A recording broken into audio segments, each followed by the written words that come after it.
Dear First Communion and Confirmation students, their parents, teachers, and educators, we are living in difficult times when even planning our celebrations becomes a huge challenge. It is not easy to cope with it, I know, but we also know that nothing is impossible to those who believe in God. So I would like to share with you a story. There are many things that little boys want to be when they grow up, but not as many they can be right here and right now. Unfortunately, one cannot be an astronaut at the age of 7. Neither can one be a lion tamer or a lawyer or even a policeman. There was once a little boy who knew all this. He knew it better than most. So instead of getting discouraged or impatient or put out, he made a very wise decision. You see, this little boy, whose name was Dominic, had a very special friend. He was actually his best friend, and Dominic's parents had introduced him when Dominic was still very small. The little boy loved to go and sit with his friend and chat about all sorts of things, like school and his sometimes annoying little sister Ramona, and how much he wished his friend would hurry up and come to his house for a change. You may have guessed, and I'm sure that last bit gave it away, that the name of Dominic's best friend was Jesus, and that he lived in a very special way inside of the tabernacle in the big stone church in the middle of the village of Riva.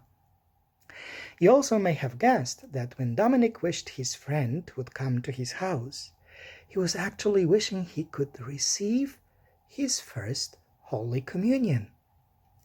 He would sit for hours, or what seemed like hours but probably were not, in the front pew of the big cold church, dangling his 5-year-old, 6-year-old, and finally 7-year-old legs, imagining that his heart was a little room and wondering how he could make it absolutely perfect for his best friend's first visit. Finally, the good news came. Father John, the parish priest, told Dominic that he knew his catechism well enough to make his first communion a bit early, the very next Sunday to be precise. Dominic could not believe his ears. He rushed home to tell his mama and papa the great news, and grabbing his notebook, ran all the way back to the church to tell Jesus thank you for finally accepting the invitation. He went back to the church every evening that week, and every evening he brought his notebook, the new one with nothing written in it, and sat and talked with his friend. But as fun as it was to imagine preparing the little room in his heart, and as nice as it was to tell Jesus all about it, he knew that it wasn't enough. He was going to have to make some serious decisions. In fact, Dominic wanted to be a saint, and that would take some discipline. That is why he decided 4 things. First, I will go to confession and communion often. Second, I will keep holy the feast days. Third, Jesus and Mary will be my best friends. And fourth, I would rather die than commit a sin. And he wrote those 4 decisions down on the first page of his brand new copybook, and he grinned in a serious kind of way because he knew that these decisions would make his heart into a real home for Jesus. Confession and communion would keep him clean and bright and white and airy. Celebrating the feast days would fill his heart with joy and decoration and color.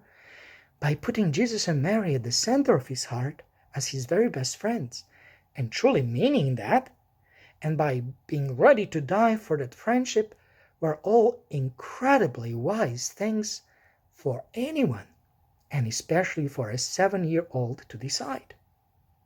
Deciding them, Dominic made up his mind to be happy. We know he had decided that he was going to be a saint. Because being a saint is something that you can really be, no matter what age you are. You know, he did such a good job that when he died at only 15 years old, he was made a saint and became the patron saint of teenagers. I am sure that you as well, boys and girls, are anxious to receive Jesus, your best friend, in the Holy Communion. And you, grade 7 students, to receive the gift of the Holy Spirit in the sacrament of confirmation. And yet, the COVID-19 pandemic restrictions make it more difficult to happen. We had to reschedule your celebrations twice already, and now we have to do it again and move the First Communion and Confirmation celebrations to this fall. I know it is frustrating and disappointing, but cheer up. It will happen one day. We just need to be patient and remain to be calm. And the good news is that by being patient, in the midst of difficulties, we become more holy. We become one step closer to become saints. Just like the little boy, Dominic, from the story. If he could do it, you can do it as well. You know that Jesus believes in each one of you.